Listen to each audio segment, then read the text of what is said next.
Welcome. I am Collins Trott, Child Development Faculty on the Wallace Community College Dothan campus.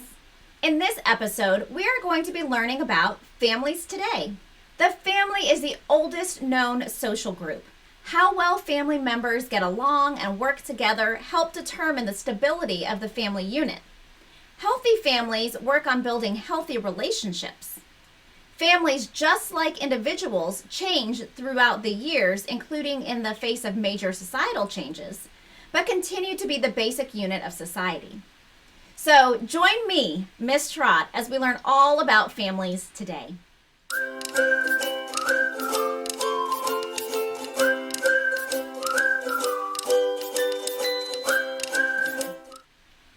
Why is it so difficult to define family?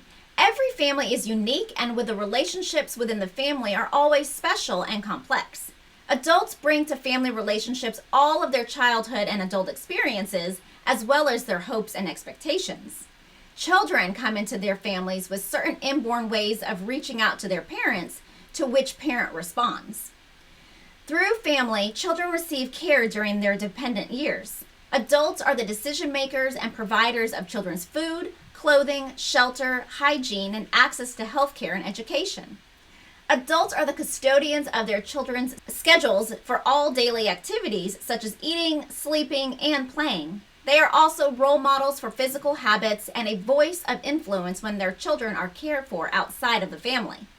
Healthy families sow the seeds for children to grow up with positive attitudes and life management skills.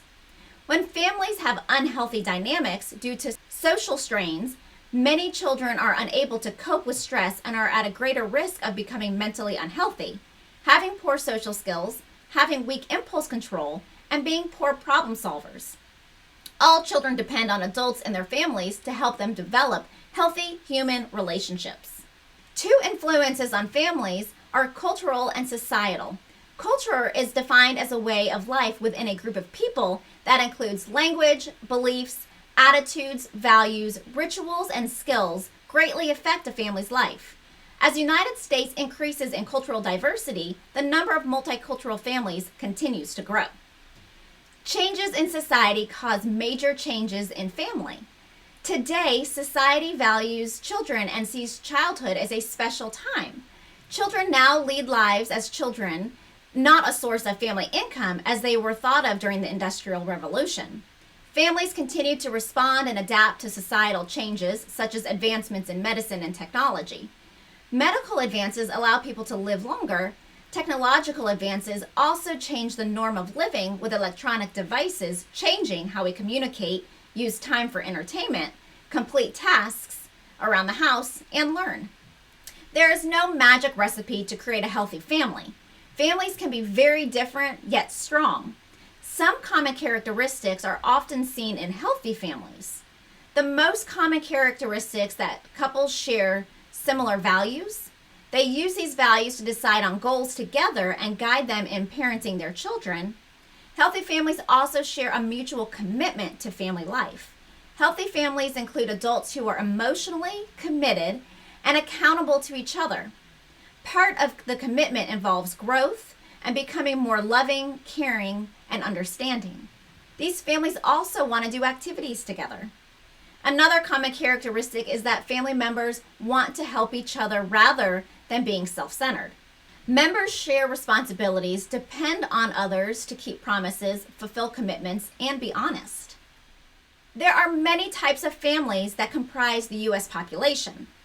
The family type describes which people live in the household and how these people are related. In some cases, people can have more than one family type. Two parents and their biological children who live together form a nuclear family. Some advantages are that both adults and children may have their needs met more easily because family members can share responsibilities. Children also have the chance to see how spouses relate to each other in positive ways. Nuclear families can also have disadvantages.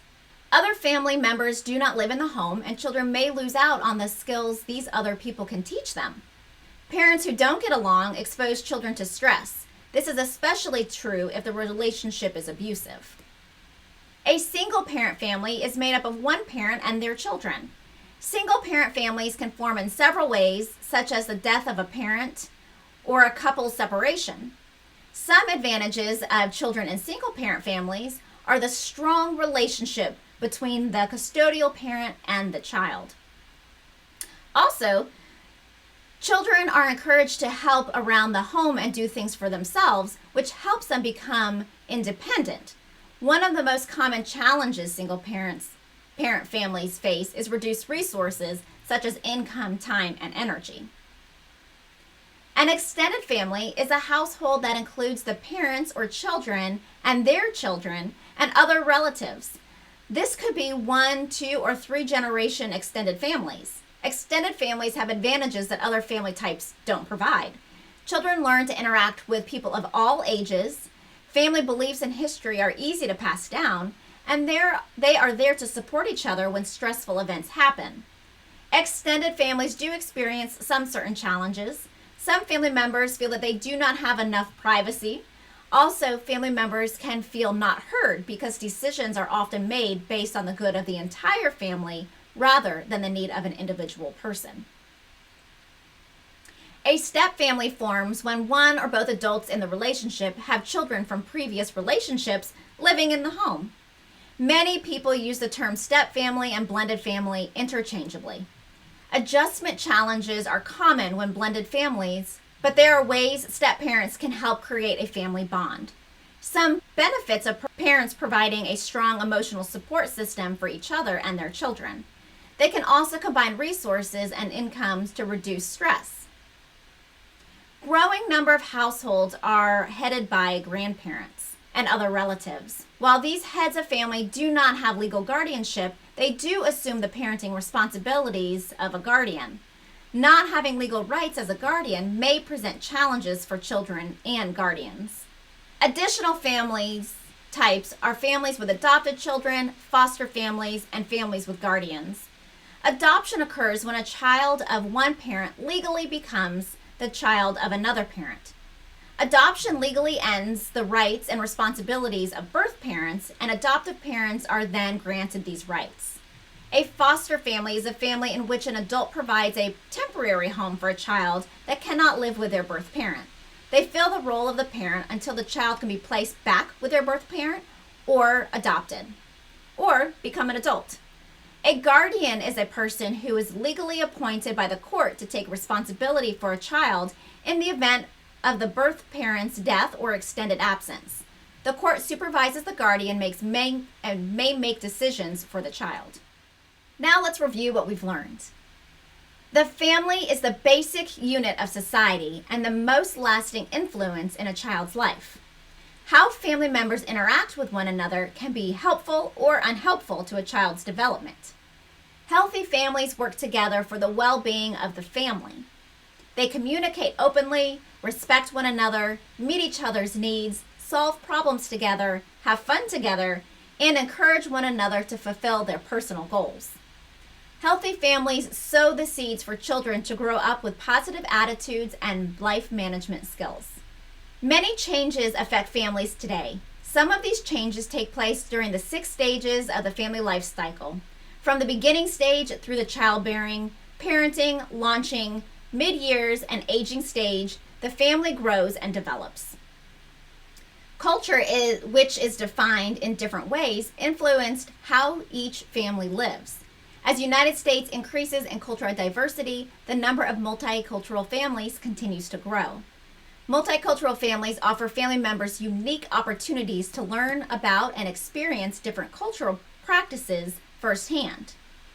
One major difference from years past is the variety of family types that occur. Family types include nuclear, single parent, step family, extended families, and families with adopted children, foster families, families with guardians, and families with grandparents as head of household. Each family type has unique challenges and strengths. That wraps us up for this episode. You can learn more about this topic by reviewing the resources posted in your course. As always, if you have any questions, please contact your instructor. Thanks for joining me, Miss Trott, as we learn all about families today. See you next time.